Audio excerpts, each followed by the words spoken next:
ৰাইজে জানে যে কেইদিনমান আগত RG কৰ মেডিকেল কলেজ আৰু হস্পিটেল, তো এই তাত কৰ্মৰত এজন ডক্টৰ মৌমিতা দেৱনাথ, তাৰ ওপৰত যিটো নৰপিশাচিক অত্যাচাৰ হৈছিল, অত্যাচাৰ কৰি তাক ধৰ্ষণ কৰি হত্যা কৰিছিল, তাৰ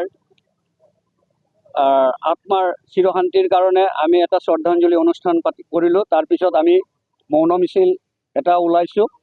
আমি মৌন মিছিলৰ জৰিয়তে আপোনালোকৰ মাধ্যমক জনাব বিচাৰোঁ যে যিবিলাক মানুহে এই নৰপিশাচিক কাণ্ড কৰিছে সিহঁতে অতি সোনকালে শাস্তি পাব লাগে, দোষীক উপযুক্ত শাস্তি দিব লাগে।